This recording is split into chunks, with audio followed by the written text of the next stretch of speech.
Oh, hola muchachos, no los vi llegar. Como pueden apreciar, estaba leyendo mi libro de grandes películas que jamás verás. Me pone melancólico y algo triste, ¿saben? El simple hecho de que nunca se hayan podido completar la producción de dichas cintas me llena de amargura, y más teniendo en cuenta la idea y concepto artístico detrás. Eso nos lleva al tema de hoy, en donde separé 10 de las películas que más me sorprendieron de este libro y les narraré los sucesos que ocurrieron detrás del guión y las cámaras, así como también les compartiré un poco del arte conceptual del mismo. Así que sin más preámbulos, estas son 10 películas que nunca podremos ver.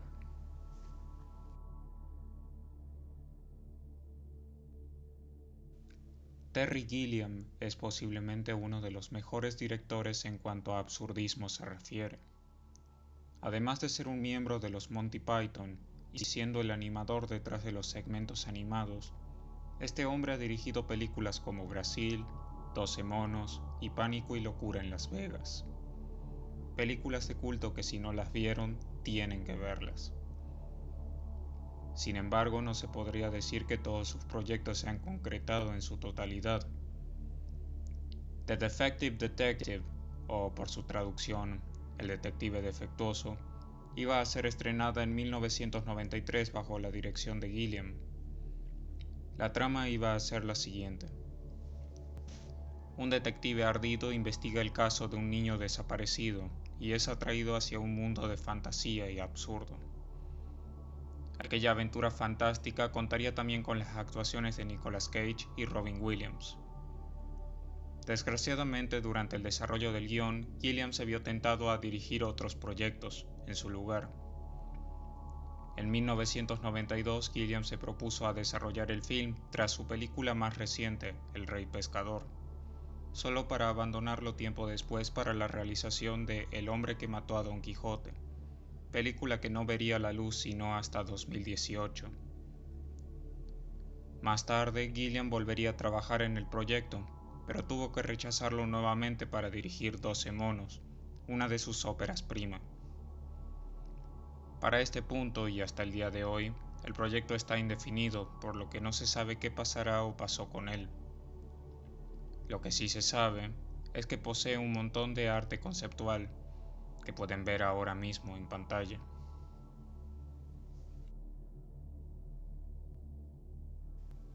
En el puesto número 9 tenemos a uno de los ejemplos más conocidos cuando se trata de proyectos incompletos. Superman Lives, o por su traducción Superman Vive, iba a ser una adaptación de la obra homónima de DC Comics. Esta iba a ser escrita y dirigida por Tim Burton, quien fue contratado tras el éxito que fue Batman en 1989. Además de Burton, también se encontraba Kevin Smith para coescribir el guión. Smith fue convocado al estudio por Jon Peters, quien fue productor de Batman.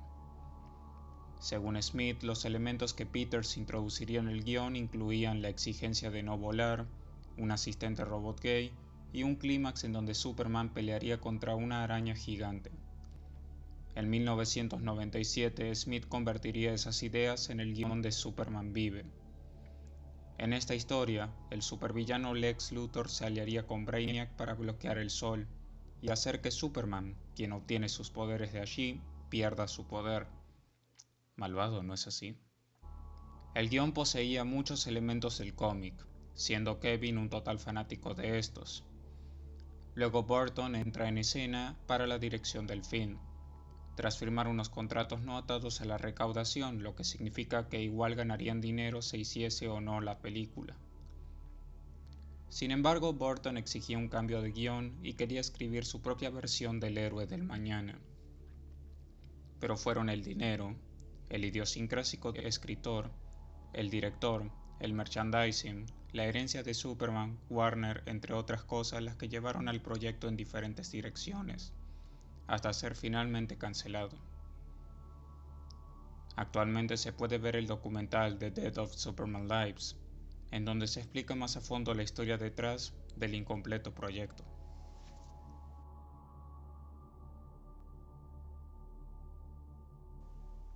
A Princess of Mars, o Una princesa en Marte, pudo haber sido el primer largometraje de animación estadounidense de la historia, al ser estrenada en su fecha prevista, 1936.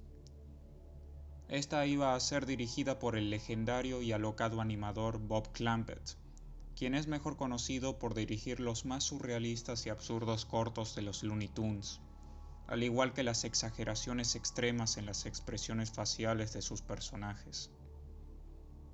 Esta película está basada en el libro homónimo escrito por Edgar Rice Burroughs, quien también es el creador y escritor de Tarzán.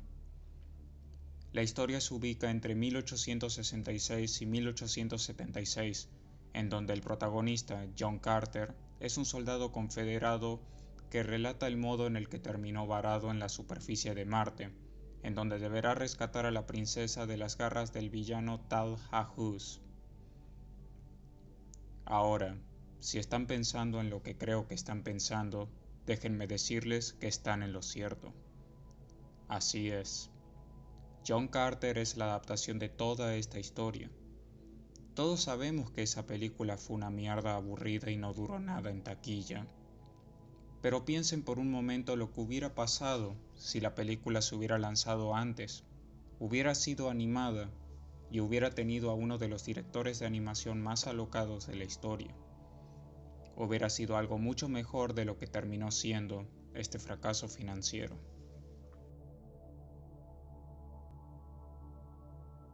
La Guerra de los Mundos, de H. G. Wells, es posiblemente una de las obras literarias más icónicas de la ciencia ficción. Existen numerosas adaptaciones de esta obra en el medio cinematográfico, pero una que nunca se pudo realizar es aquella dirigida por el célebre animador de stop motion Ray Harryhausen, quien fue responsable de la épica escena de los esqueletos en la película Jason y los Argonautas. La trama iba a ser exactamente igual a la del libro, en donde unos extraterrestres con apariencia de cefalópodos invadían la Tierra. Ya se tenían modelos de los aliens hechos por el mismísimo Ray. Lamentablemente la producción se detuvo y el proyecto fue cancelado por razones financieras. Afortunadamente se puede encontrar un fragmento de animación de una de las criaturas saliendo de su cápsula y mirando al espectador. Si quieres ver la escena, dejaré el link abajo en la descripción.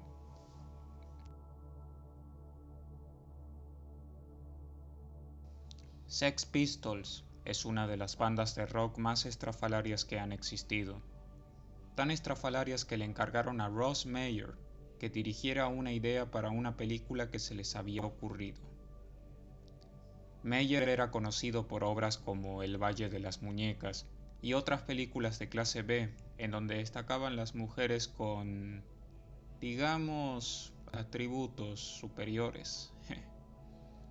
En colaboración con Roger Ebert, un gigante crítico del séptimo arte, Who Killed Bambi, o ¿Quién mató a Bambi?, quedó en la historia como una de las películas más extrañas que nunca se hicieron.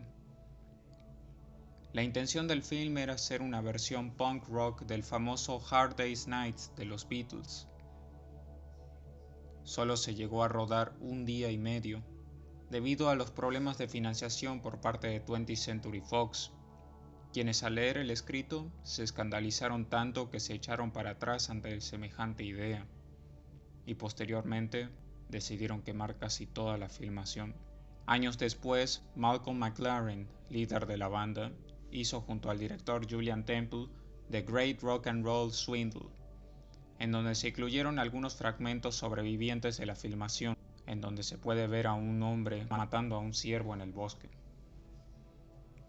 No cabe duda que fue un intento y una idea sumamente descabellada. El viaje de G. Mastorna iba a ser una película italiana del género fantástico, dirigida por el maestro Federico Fellini. El film narraría la historia de un músico de violonchelo llamado Giuseppe Mastorna, quien durante un viaje en aeronave aterriza a la plaza de una extraña ciudad en medio de una tormenta de nieve.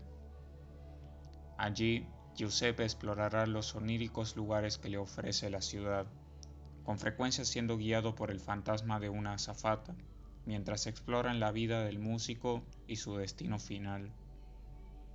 Según Fellini, esta iba a ser su siguiente obra maestra, tras su película Ocho y medio, que le hizo ganar un Oscar de la Academia en 1963. Fellini escribió el guión y hasta dibujó un storyboard de la primera parte del relato. Sin embargo, la película nunca se pudo concretar, a pesar de que estaba en los planes de Fellini hasta su muerte. Sin embargo, el guión de la cinta fue publicado de forma oficial en 1995, describiéndola como la película que Fellini nunca hizo. Esta probablemente ya la conozcan por el video que hizo el usuario Yojimitsu Kaleon, pero no hay que ignorar que El día en el que el payaso lloró es una de esas piezas perdidas que llaman la atención por donde se les vea. Durante la dictadura nazi, un payaso llamado Helmut, interpretado por Jerry Lewis, es despedido de un circo y durante una noche de borrachera procede a burlarse del Führer, junto cuando unos policías de la Gestapo pasaban por allí. Luego de llevarlo a un campo de concentración nazi, Helmut descubre a un grupo de niños judíos aprisionados y decide que este sería su nuevo público, ignorando el hecho de que ya no les queda mucho tiempo de vida ni escapatoria.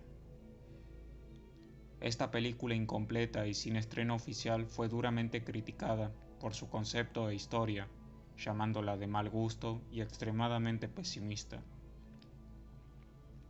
Lewis insistió en reiteradas ocasiones que nunca mostraría la película al público. Sin embargo, en el año 2015 donó una copia incompleta de la cinta a la Biblioteca del Congreso de las Artes y el Cine, bajo la estipulación de que no se proyectaría sino hasta junio de 2024. Solo nos queda esperar 4 años más para poder ver esta obra incompleta.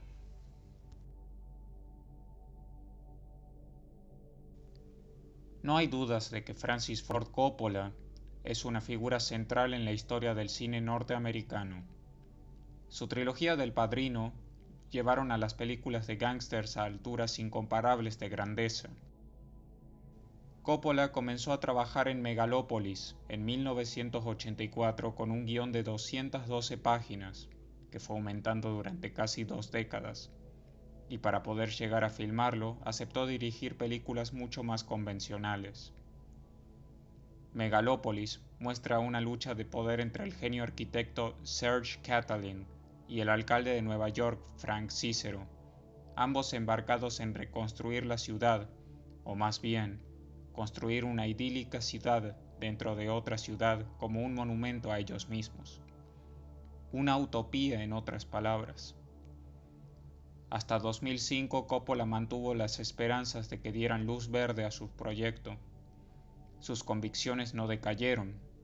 Después de todo, nadie le objetó a Fellini cuando realizaba costosas películas de arte.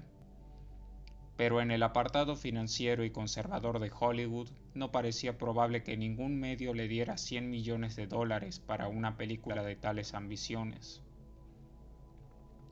Es una película que cuesta mucho dinero y no hay nadie que la financie, fueron las palabras de Coppola. Sin embargo, en abril de 2019, Coppola afirmó que iba a revivir el proyecto y está dispuesto a darlo todo para terminarlo por fin. En lo personal espero que pueda lograrlo y, con la esperanza suficiente, quizá logre brindarnos una grata sorpresa.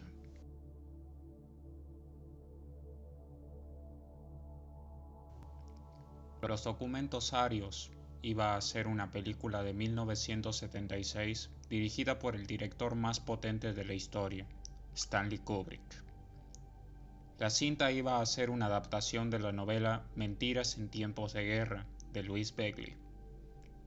La trama consiste en un niño y su tía refugiándose y sobreviviendo durante la tiranía nazi. Kubrick solicitó una estructura dramática que comprimiera la información compleja de la historia. El trabajo de Kubrick en los documentos Arios finalmente cesó en 1995 debido a que el director se vio influenciado por otra película del Holocausto que se estrenó en ese momento, La lista de Schindler. Kubrick concluyó que una película precisa del Holocausto estaba más allá de la capacidad del cine y volvió a trabajar en su otro proyecto, Inteligencia Artificial.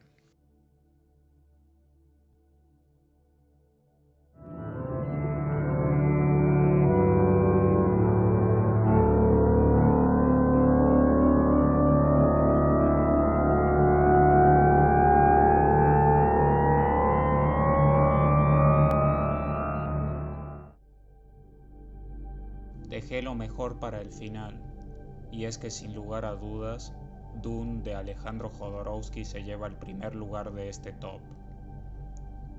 Basada en la novela de Frank Herbert, Dune nos narra una guerra étnica entre dos razas por la posesión de la especia, una droga que estimula la mente del que la ingiere, alcanzando el conocimiento absoluto. Psicodélica, surrealista y metafórica, esta película es considerada la mejor película de ciencia ficción de la historia jamás hecha. Protagonizada por gente como Salvador Dalí, Orson Welles y Mick Jagger, dibujantes como Moebius y Chris Foss, y música compuesta por la mismísima banda Pink Floyd. ¿Qué pudo haber salido mal? Bueno, las ambiciones del film asustaron a cada casa productora a las que se les propuso la idea, ya que no estaban cómodos con el director debido a sus películas repletas de surrealismo y locura. Sin embargo, el legado que dejó esta maravilla se puede apreciar en una enorme cantidad de películas. Si quieren saber más de la historia de esta joyita perdida, miren el documental que se hizo al respecto. Lo dejaré abajo para que lo puedan ver y disfrutar. Saludos y nos vemos en un próximo video.